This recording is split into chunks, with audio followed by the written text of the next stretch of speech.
सभी मेरे प्यारे साथियों को राम राम, नमस्कार। कैसे हो आप सभी? उम्मीद करूंगा कि आप सभी बहुत ही बढ़िया होंगे और बहुत ही बेहतरीन तरीके से अपनी गवर्नमेंट जॉब की तैयारी को कर रहे होंगे। तो आज के इस वीडियो में हम बात करने वाले हैं एसएससी सीजीएल भर्ती 2024 से, जिसका आपका रिजल्ट आना बाकी रह गया है। अब बहुत से बच्चों के बार बार कमेंट आ रहे हैं कि सर इसके अंदर नॉर्मलाइजेशन कितने मार्क्स का बना है और हमारी जो फाइनल कट ऑफ है वो कितने मार्क्स से की रहने वाली है। तो पूरी डिटेल से हम बात करेंगे और आपको कौन सी पोस्ट के लिए आपको फॉर्म अप्लाई करना चाहिए वो भी इसके वीडियो में डिटेल से बातें करने वाले हैं। तो वीडियो में लास्ट तक जरूर बने रहना। जो कैंडिडेट वीडियो में नए जुड़े हैं वो एक बार चैनल को सब्सक्राइब जरूर कर लेना, जिन्हें उन्हें हर एक भर्ती की अपडेट सबसे पहले मिलती रहे। तो जो अपनी भर्ती है वो है एसएससी सीजीएल भर्ती 2024, जिसके अंदर आपकी जो टोटल पोस्ट है वो कितनी है? 18,236 इसके अंदर आपकी टोटल है वैकेंसी। कितनी वैकेंसी है? 18,236 है। ये आपकी इंक्रीज होकर 18,236 वैकेंसी हुई थी।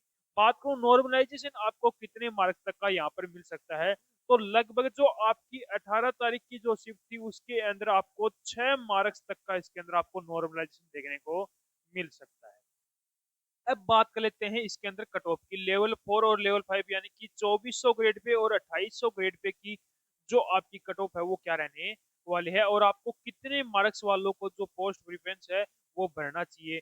मैं तो ये कह बोल रहा हूँ कि आपको जिस कैंडिडेट के 300 प्लस मार्क्स बन रहे हैं वो कैंडिडेट, हर एक कैंडिडेट पोस्ट प्रेफरेंस से अपना भरना। कौन सी आपको पोस्ट प्रेफरेंस बननी है वो आगे मैं इस वीडियो में बताऊंगा आपको। तो सबसे पहले मैं बात कर लूँ जनरल कैंडिडेट की।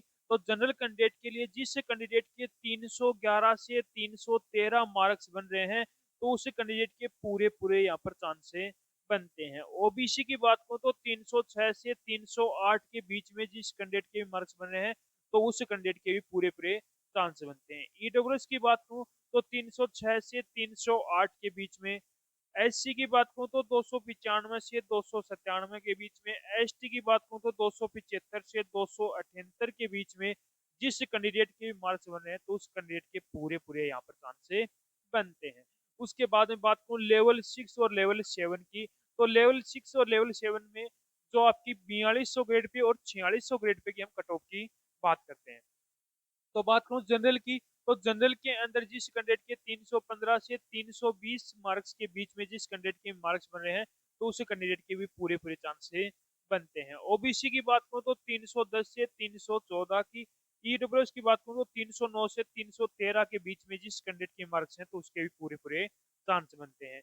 एससी की 304 से 306 और एसटी की 298 से 300 के बीच में जिस कैंडिडेट के मार्क्स हैं वो कैंडिडेट टैक्स से मान के चलो उसके पूरे पूरे चांसेस बनते हैं।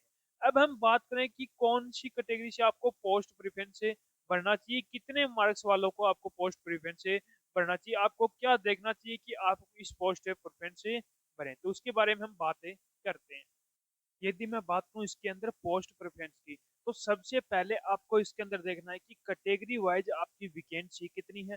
उसके बाद में आपकी स्टेट वाइज वैकेंसी आपको देखना है। उसके बाद में आपको इसके अंदर पोस्ट प्रेफरेंस से बढ़ना। जिस कैंडिडेट के भी 290 और 300 प्लस मार्क्स हैं तो वो हर एक कैंडिडेट इसके अंदर पोस्ट पोस्ट प्रेफरेंस से बढ़ना है आपको, क्योंकि सिर्फ दो ही कंडीशन आपको देखनी है, आपको कौन सी कहाँ पर बढ़नी है, कैटेगरी वाइज वैकेंसी और स्टेट वाइज आपकी वैकेंसी कितनी है, वो चीजें आपको इसके अंदर देखनी है। तो सबसे पहले मैं बात करूँ पीए और एसए, यानी कि पीए और एसए की कैटेगरी की आपकी कौन कैंडिडेट बन सकता है। जो कैंडिडेट अभी फिलहाल जॉब लगा हुआ है वो कैंडिडेट इसकी प्रेफरेंस से मत भरना, क्योंकि आपके पास जॉब है, आप ये चीजें मत भरना। जो कैंडिडेट के भी 300 प्लस मार्क्स हैं वो कैंडिडेट को इसके लिए भरना है।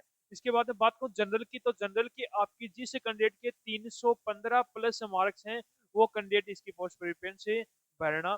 ओबीसी की 312 प्लस, ईडब्ल्यूएस की 311 प्लस, एससी की 296 प्लस और एसटी की 286 प्लस जिस कैंडिडेट के मार्क्स हैं वो कैंडिडेट इसकी पोस्ट प्रेफरेंस आपको भरना है पीए और एस ए की। उसके बाद में जीएसटी की बात करो तो जीएसटी के अंदर जनरल के अंदर जिस कैंडिडेट के 325 मार्क्स हैं तो उस कैंडिडेट के भी पूरे पूरे चांस हैं कि इसके अंदर आपको उसका सिलेक्शन हो जाएगा। ओबीसी की 320, ईडब्ल्यूएस की 318, एससी की 312, एसटी की 300 इसके अंदर आपकी रहने वाली है। यानी कि इतने मार्क्स यदि आपके बने तो आप इसके अंदर भर सकते हो।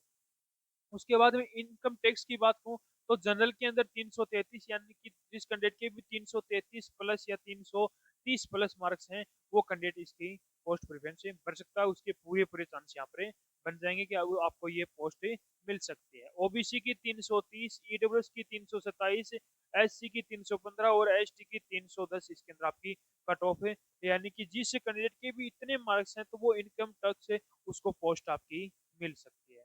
उसके बाद में एएसओ इन केस की बात करूं तो जनरल के अंदर 330, ओबीसी के अंदर 326 और ईडब्ल्यूएस के अंदर भी लगभग इसके अंदर समान रहता है ओबीसी के, एससी की 314 और एसटी की 305 इसके अंदर रहने वाले। यानी कि इतने मार्क्स यदि आपके बन रहे हैं तो आप एएसओ इन सीडब्ल्यूएस आपको ये पोस्ट आपको मिल सकती है। यानी कि आप पोस्ट प्रिफरेंस करते हो तो आपको ये पोस्ट आपको मिल सकती है।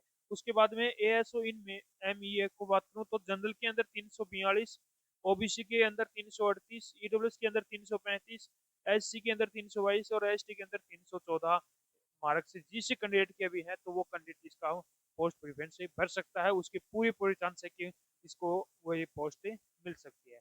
तो ये आपको सिर्फ दो चीजें देखनी है कि आपकी कैटेगरी वाइज वैकेंसी कितनी है और स्टेट वाइज उसके अंदर वैकेंसी कितनी है और आपके कितने मार्क्स भरने हैं, उस हिसाब से आपको पोस्ट प्रेफरेंस चूज करना है। अच्छे से ध्यान लगाकर आपको चूज करना, किसी के बहकावे में नहीं आना कि आपको ये पोस्ट चूज करो। आप अपने हिसाब से पूरा अपना कॉन्फिडेंस से अपनी जो पोस्ट प्रेफरेंस है वो अपना चूज करना है। यदि आपके कोई और भी डाउट है तो आप कमेंट बॉक्स में कमेंट जरूर करना, जिसका मैं आपको जल्द से जल्द रिप्लाई करूंगा। तो उम्मीद करूंगा कि आपको हमारा ये वीडियो पसंद आया होगा। तो एक बार लाइक शेयर सब्सक्राइब जरूर करना और कमेंट करके जरूर बताना कि आपको हमारा वीडियो कैसा लगा।